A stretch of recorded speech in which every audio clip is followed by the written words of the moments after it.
E aí, meus saleiros e minhas luminárias, como vocês estão? Bem-vindo aqui mais uma vez para continuarmos o estudo na nossa lição. A gente vai falar sobre altruísmo. Sabe o que é isso? Vem comigo que a gente vai aprender junto.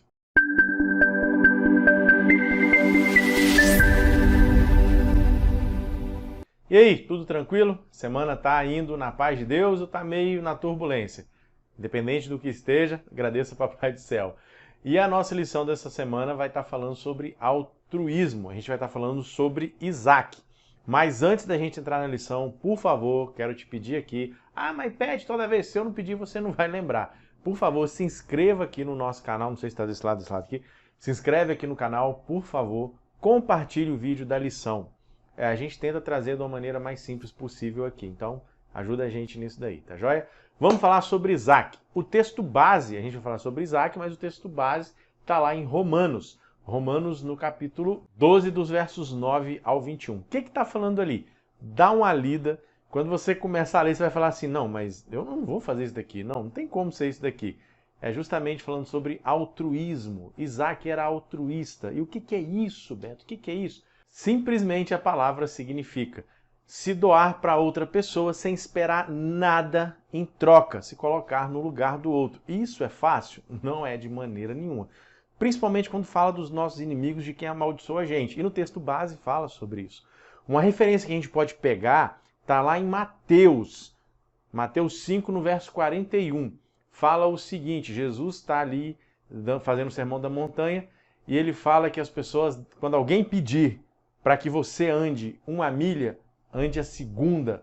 Mas por que Jesus falou isso? O povo judeu eles eram oprimidos pelos romanos.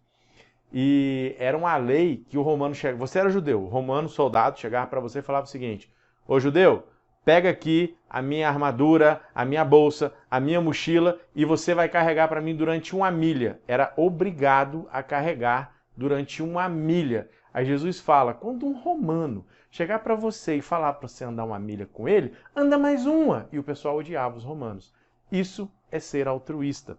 A lição de domingo traz para a gente a história de uma família de missionários que eles mudaram para um país tropical e eles amavam manga. A manga era o maná caindo do céu para eles.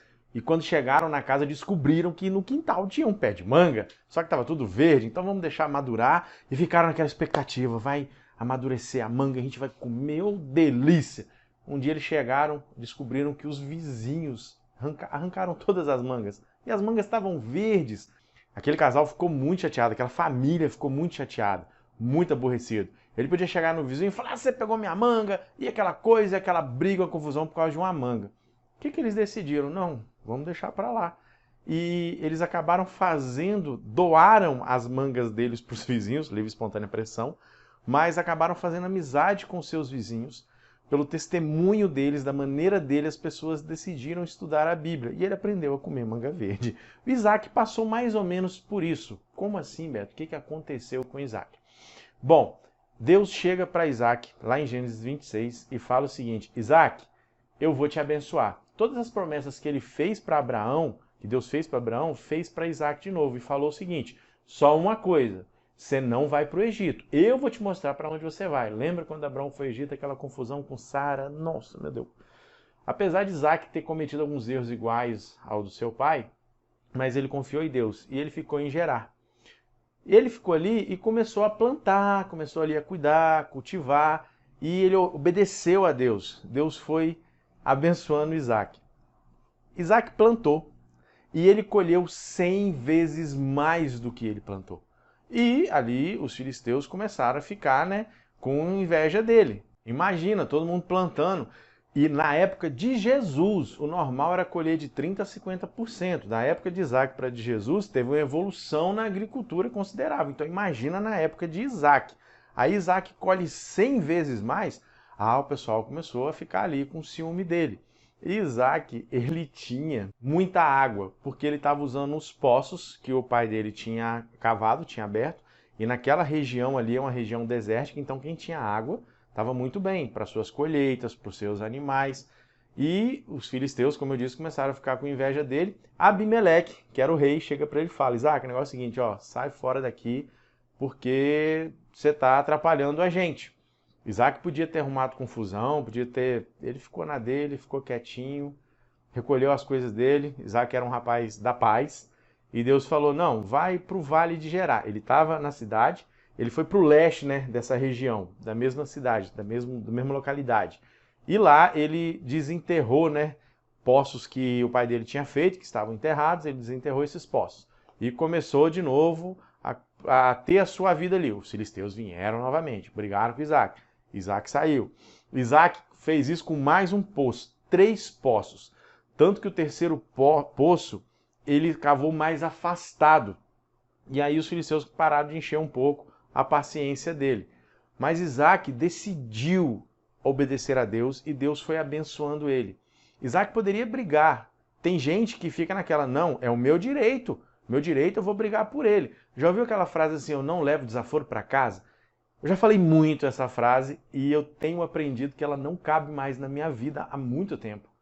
Quem professa o cristianismo não é ser bobo, não é ser idiota, mas é confiar que Deus tem uma coisa muito melhor para você. Isaac pegou as coisas dele 3 vezes, imagino que ele ficou bastante chateado, mas ele preferiu perder os bens materiais, mas manter a sua salvação com Deus. E além de tudo isso, Isaac, ele testemunhou. Porque quando ele se afastou e ele continuou prosperando, e ele foi prosperando cada vez mais, Abimeleque viu que tinha algo diferente com Isaac. E ele vai até Isaac e fala o seguinte, ô Isaac, o negócio é o seguinte, rapaz, nós estamos vendo aí que esse Deus seu é bom, hein? Esse Deus seu te abençoa, para onde você vai, você prospera. Volta lá para ser vizinho nosso, volta para morar com a gente. Aí Isaac fala assim, uai, mas peraí, não sei se Isaac era mineiro, né? Mas peraí, você não falou para mim ir embora, você não me expulsou, e agora, você quer que eu volte? O interessante é o seguinte, esse Abimeleque aparece lá na história de Abraão, aparece o nome, o título. Quando Abraão faz aliança com Abimeleque, Isaac tinha em torno de 3 anos de idade.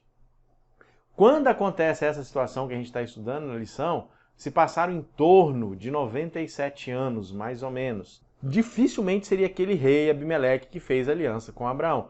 Talvez seria o filho daquele rei. Abimeleque nós acreditamos que seja o título. Abimeleque segundo, terceiro, quarto, quinto, por aí vai. E esse Abimeleque chega para Isaac, ele quebra a aliança que seu pai tinha feito com o pai de Isaac lá atrás, expulsa Isaac, agora ele vê como o pai dele, o antepassado dele, viu as bênçãos caindo sobre eles, e ele renova com Isaac. Como que ele fez isso? Através do testemunho de Isaac. Se Isaac revida, se Isaac briga, se Isaac faz guerra, ele não teria visto isso e ter reconhecido que o Deus de Isaac era o Deus verdadeiro e que abençoava Isaac. E aí, você tem testemunhado, meu amigo? Você tem deixado Deus falar por você? O momento hipertexto dessa semana traz pra gente o seguinte.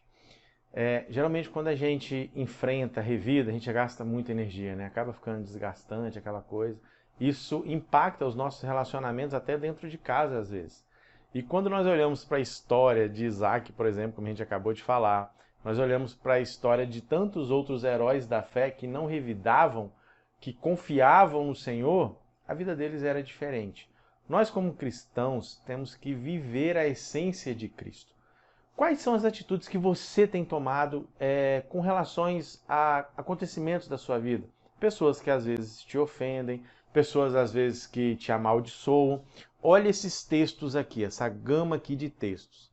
Dá uma conferida, pega a tua Bíblia, para pegar a Bíblia, hein? Vira crente, vai estudar a lição para a gente estudar a Bíblia.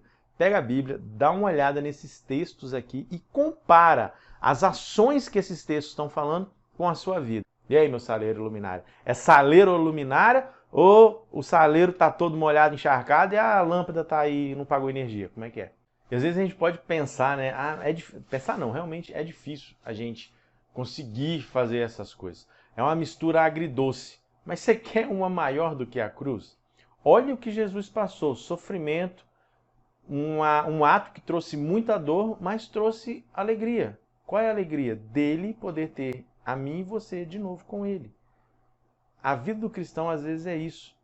A gente tem algumas coisas que machucam a gente, trazem dor, mas quando nós confiamos em Cristo, nós alcançamos algo melhor.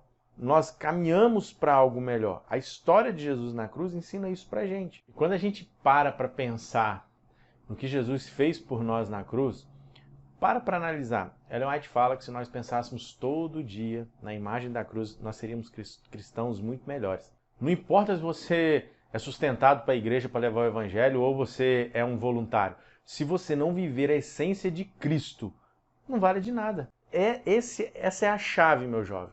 Você falar uma coisa e você viver essa coisa, demonstrar a essência de Cristo dentro do seu coração. Como eu disse, eu vou ser trouxa, eu vou ser bobo. Não, é ter fé em Deus e confiar que as melhores coisas Ele tem para você. Meu jovem, o alvo de Satanás tem sido atacar pessoas para elas sentirem o orgulho, sentirem pessoas que são autossuficientes. Olha o que ele fez com Eva. Você vai ser igual a Deus, hein? A Eva, nossa, você é igual a Deus. Pega na Bíblia a história das pessoas que, por exemplo, vamos colocar lá Caifás. Não, eu não posso perder o meu posto, o meu status de líder para esse tal de Jesus. Orgulho. Satanás trabalha na vida das pessoas dessa maneira. E nós que vivemos na igreja, que nós conhecemos uma verdade bíblica, uma verdade de salvação, nós temos que ser realmente diferente. E meu jovem, a nossa igreja, ela tem projetos que nos levam a isso. Por exemplo, o OIM, um ano em missão. O jovem tira um ano da vida dele, para a vida dele, para ir lá para um lugar que ele vai viver um ano literalmente pregando o evangelho, conhecendo pessoas. Missão Caleb, suas férias. Vou para a praia, vou para a montanha, vou para o exterior, vou para não sei lá onde. Aí a galera da igreja vem e diz, não, nós vamos pregar o evangelho, nós vamos consertar a praça, nós vamos consertar a casinha dos irmãozinhos lá que está caindo aos pedaços, nós vamos recolher alimento, nós vamos chegar de noite, fazer a programação Caleb, dar estudo bíblico durante o dia. Isso é altruísta. Então, meu jovem, seja como Isaac, confie no Senhor e deixe-se ser moldado para ser um espelho de Cristo. A lição, ela está falando isso. Sermos um exemplo de Cristo, de cristão. Ser da paz, não da guerra. Você não vê Jesus em momento nenhum brigando, discutindo, comprando briga. Ele era firme nas suas palavras, ele, com conhecimento e educação, assim, desmontava os seus inimigos. E olha só, eu falei da crucificação. Uma das últimas frases de Jesus na cruz foi o seguinte: Senhor, perdoa, eles não sabem o que fazem. Meu irmão, se sou eu que estou na cruz, ainda bem que não era, a oração poderia ser diferente. Se fosse você, poderia ser diferente. Nós temos que mudar esse pensamento. Como aquelas pessoas não sabiam o que estavam fazendo? Elas o crucificaram. Mas Cristo pede perdão por eles, porque ele estava morrendo por eles também. Guarda isso daí na sua cabecinha. Que Deus te abençoe e aguardo você aqui semana que vem. Um abraço. Tchau, tchau.